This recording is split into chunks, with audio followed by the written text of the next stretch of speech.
pero tener estos recursos es un desastre, así que nos da esa oportunidad de tener recursos para hacer las cosas diferentes. Entonces tenemos la ley, tenemos los recursos, hoy día hemos nombrado al director de la autoridad, es una persona que le hemos elegido por sus capacidades. A mí eran 3 cosas, hay una cuarta, pero solo voy a decir 3. ¿Tiene experiencia? ¿Quién? Diana, ¿qué Diana? Ah. Tú eres de ANS. ¿Tú lo conoces? Bueno, te lo voy a presentar y te vas a dar cuenta que es más sensible que lo que tú crees. Sí, saquemos ese tema. Realmente, lo que ha hecho Pablo, primero, tiene experiencia en el sector público, resultados, etcétera, o sea, conoce esa maraña pública que sabemos que es complicada, de que eso va a ayudar. 2, tiene experiencia en el sector privado, en temas desde proyectos hasta temas sociales. Estoy seguro que ha mejorado su sensibilidad. Realmente hay que conocerlo. Ha liderado grandes temas en educación. Y 3, comunica muy bien. Entonces creo que reúne, digamos, las capacidades para llevar. ¿Y qué va a ayudar? O sea, él ya tiene mucha experiencia, yo no sé si ya lo dijiste, Reinaldo, pero él tiene ya experiencia en articulaciones importantes con gobiernos regionales, con gobiernos locales. O sea, ya viene con ese trabajo y también con sociedad civil. Cuando tú quieres sacar proyectos grandes o proyectos en general, necesitas articular con la sociedad civil. Y ese es un expertise que viene para este director de la autoridad. Entonces, confiemos, yo creo que hay que darle la oportunidad, estoy seguro que lo va a hacer muy bien. Entonces, tenemos la ley, tenemos los recursos, tenemos el director, ya el primer directorio justo lo hemos invitado a los gobernadores, lo vamos a tener el lunes, y ya también vamos a comenzar a trabajar en las regiones. Este no puede ser un proceso que se mire desde Lima. Eso ya nosotros lo hemos aprendido que no funciona. Este es un proceso que se tiene que mirar desde las mismas regiones. Entonces vamos a ir a instalar a partir del jueves ya el directorio en Piura. Vamos a tener además gerencias en las regiones, equipos técnicos que apoyen a las regiones.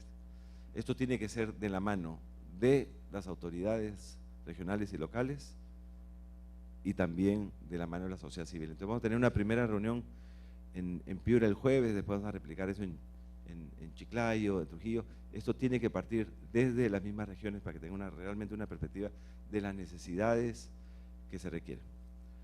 Dentro del proyecto de ley también se establecen mecanismos de control y de transparencia. No sé si quedó lo del acuerdo nacional, no, quedó el reporte al Congreso.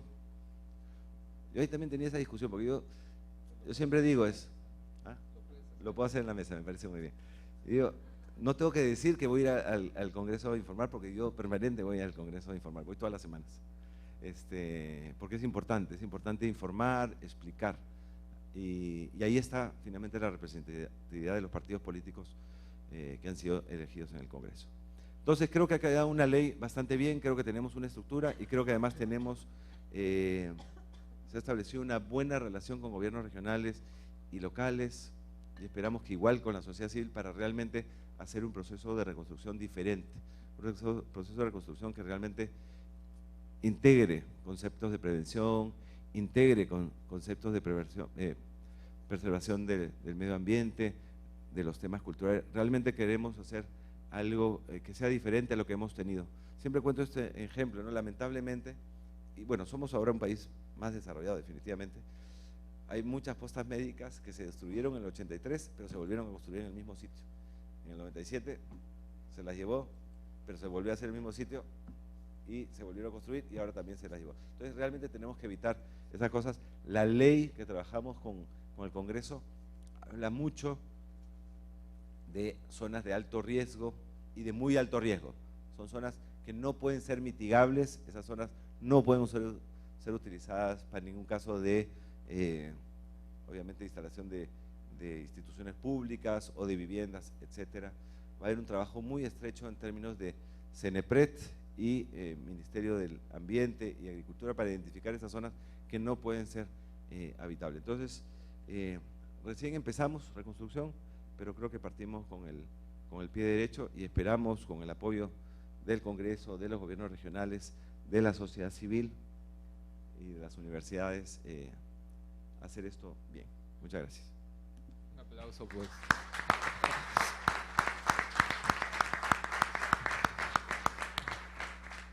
Yo tengo una pregunta. Soy el único que te va a preguntar porque hemos acordado. Sí, ahí está el otro. Reinaldo te lo va a pasar.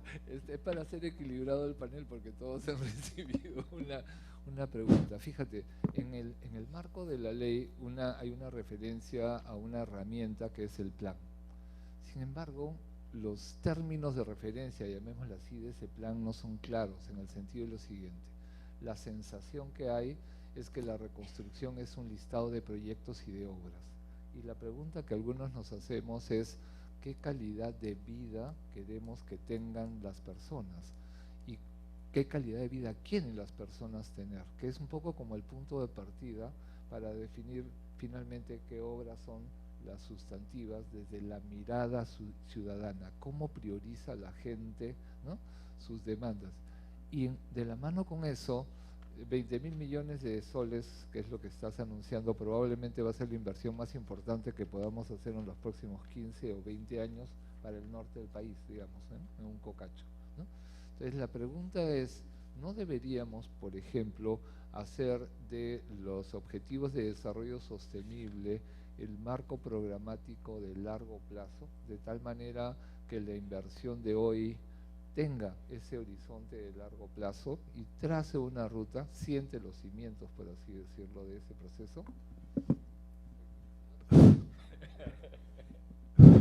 Vengo de otro foro y siempre me preguntan, me dicen, ¿y qué vas a hacer con la quebrada de San Ildefonso? ¿No? Le digo, oye, estamos empezando en el proceso, así que… Por eso no te he preguntado por sí, eso. y además en la ley no se puede poner todo, ¿no? Yo siempre estoy en contra de las leyes que son reglamentaristas. Estoy seguro que el congresista Letona también, porque en verdad tiene que haber la ley, que es el marco general, y después el reglamento, ¿no? Nosotros cuando hablamos, y hay que leer la ley, hay dos palabras que para mí son fundamentales. Una la pusimos nosotros y una nos la propuso el Congreso, me parecieron súper importantes: sostenible y saludable. Lo que tenemos que hacer es asegurar que la calidad de vida de las personas afectadas después del proceso de reconstrucción es mejor. ¿Y cómo lo vamos a medir? En términos de sostenibilidad, de dónde viven, del ambiente, de las zonas, etcétera, y también saludable, donde en verdad ahí incorporas todos los conceptos de medio ambiente, de salud, etcétera. Entonces, queremos hacer una solución integral, que no sea simplemente… Hoy sí estamos poniendo pues carpas donde podemos. En la zona de rehabilitación y las casas temporales va a ser también donde tenemos las posibilidades y es más fácil. Pero lo que sí queremos es trabajar para que esto sea sostenible y saludable. Estamos hablando de un plan que se presenta, al final, ¿cuántos días fueron? 90 días. 90 días. Y ahí es donde, no es un listado de proyectos. Lo que sí va a ser un listado de proyectos, va a ser, hay un artículo transitorio de temas que tenemos que hacer ya para restablecer y continuar con las condiciones mínimas. Eso sí va a ser listado, proyectos ya, y va a ser un listado. Pero para ya la etapa de reconstrucción no queremos que sea un listado, sino que sea un plan. Y eso es lo que tenemos que trabajar en los próximos días. Y ese plan, muchas veces me decían, en el Congreso me decían, no has involucrado al Ministerio de Medio Ambiente porque no te interesa el medio ambiente. No has involucrado al Ministerio de Cultura porque no te interesa el tema cultural. No has involucrado al Ministerio de la Producción en el directorio porque no te interesa la producción. Y así van por todos los ministerios, ¿no? El plan, queremos que sea un plan de enfoque multisectorial.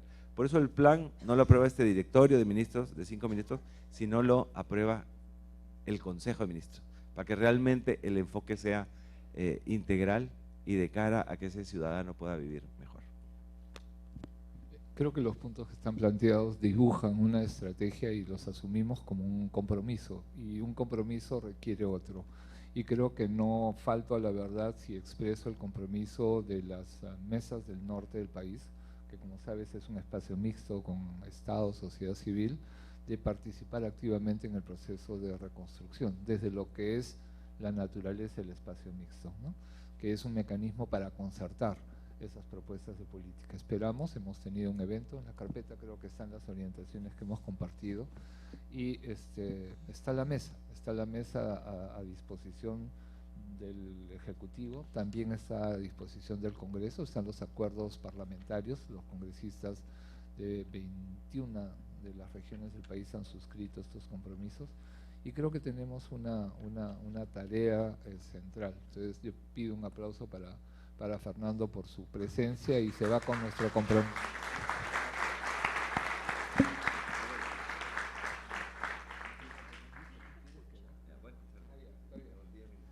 Conste, a ver, al Congreso. Yo propongo lo siguiente, la sociedad civil dice que no la escucho mucho. Sí. No, a ver, bueno, saludamos todo lo que nos ha dicho Premier, pero sí quisiéramos, ya por su intermedio, les voy a decir al nuevo representante, al señor de la Flor, que sí necesitamos precisar cuáles son los mecanismos de participación de la sociedad civil organizada, digamos, lo que ya está organizado, pero también cómo hacemos recoger la voz, las opiniones de los damnificados y las damnificadas, ¿no? Eso nos parece fundamental. Y lo otro es de que las desigualdades se agravan en el desastre, las brechas se profundizan, las brechas de género, y sí necesitamos tener una nueva línea de base, o sea, saber, digamos, en términos de violencia, en términos de salud, cómo han sido afectados los niños, las niñas, las personas con discapacidad, las personas viviendo con VIH-Sida, las personas con tuberculosis, pero sí necesitamos que esta nueva dirección ejecutiva, o sea, haga algún diagnóstico para saber cómo esto se ha, digamos, se ha profundizado para a partir de eso revertirlo. Eso es todo. Pero no nos vamos a quedar en el diagnóstico, porque ese es también un error.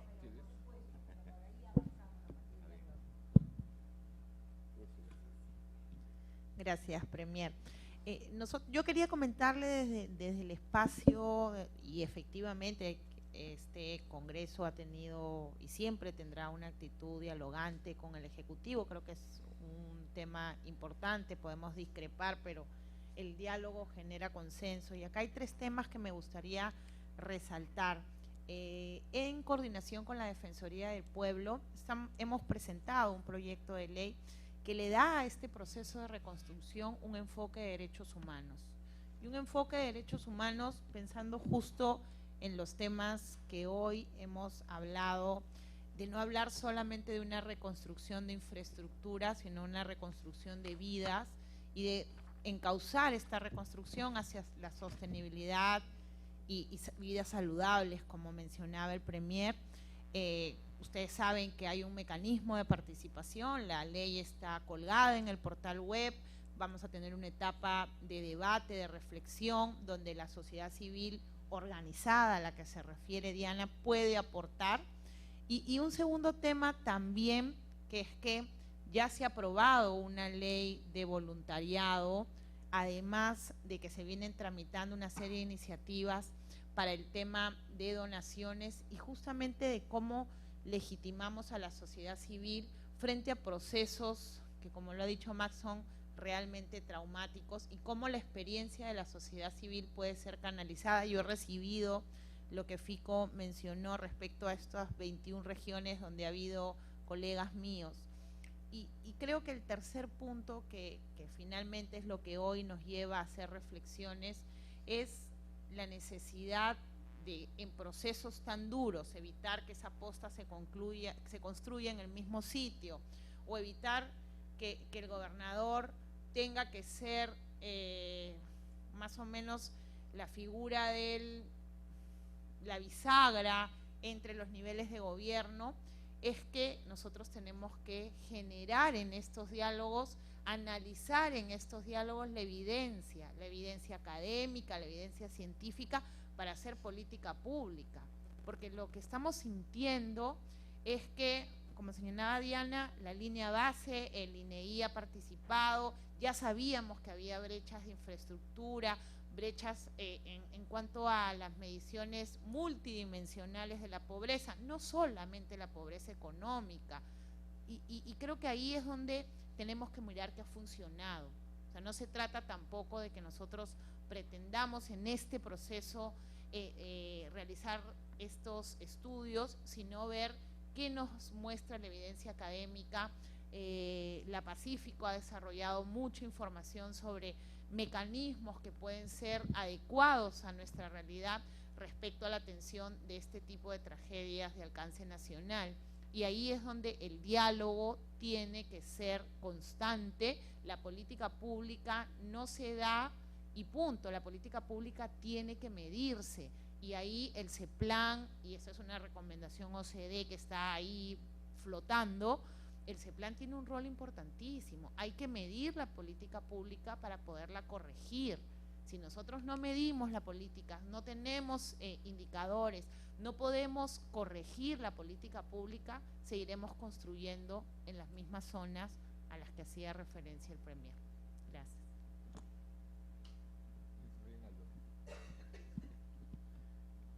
Bueno, yo quiero decir que cuando pregunté en la primera intervención si íbamos a intervenir nuevamente, era para ver las ideas que teníamos para exponer.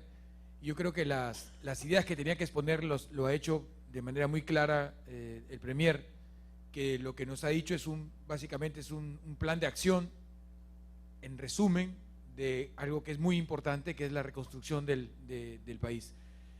Yo coincido muchísimo con este plan de acción, porque de alguna manera hemos participado, o ha tenido digamos, el detalle de que hacer participar a muchas regiones, y sobre todo porque se conoce la realidad.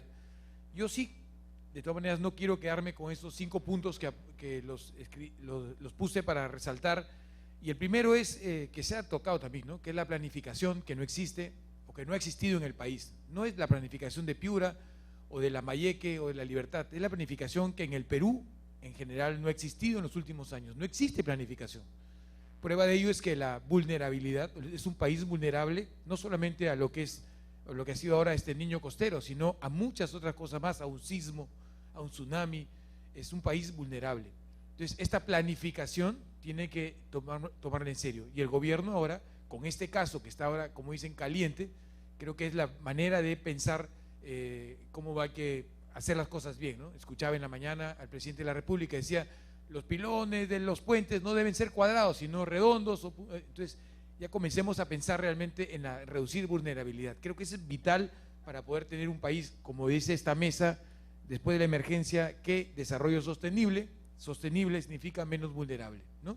Entonces, creo que eso es muy importante, no solamente en lo que significaría la infraestructura, sino también eso va a llevar a que la gente tenga mejores condiciones de vida. Y ese es el segundo punto que me ha llamado la atención, lo precario que son nuestros servicios básicos. Son precarios. El agua, la energía, salud, educación, precarios.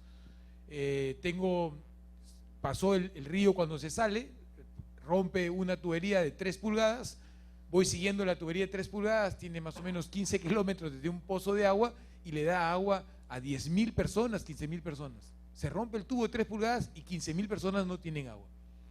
Ese es, además de vulnerable, es precariedad. Y no reponerlo, obviamente hay que hacerlo, pero en el mismo sitio, como lo hacemos, el pozo de agua es suficiente, hay que hacer redes.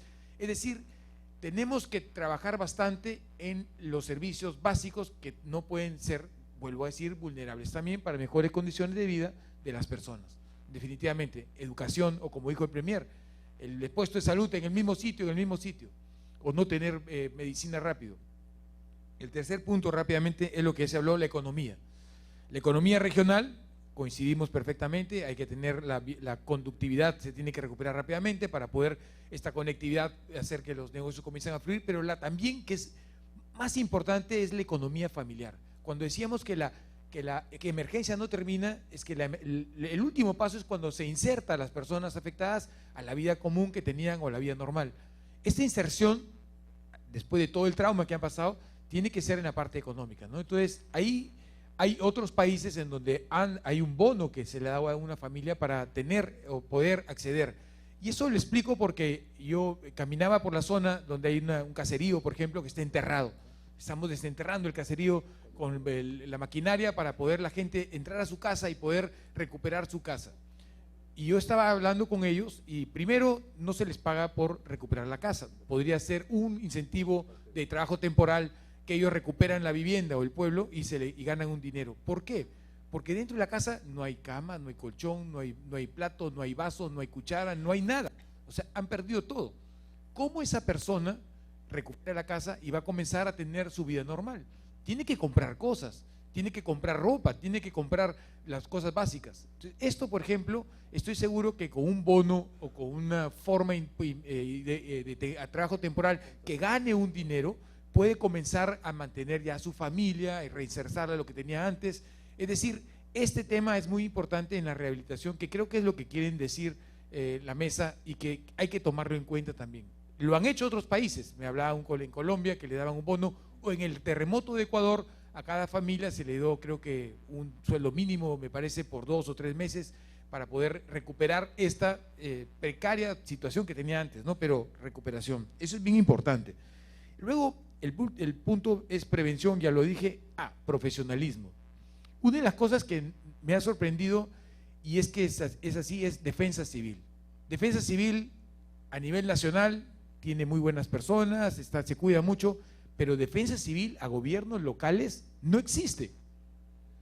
Cuando comenzamos a ver, por ejemplo, viene el río, el encargado de defensa civil de la ciudad no sabía dónde estaban las compuertas para cerrar para que el río no entre en la ciudad.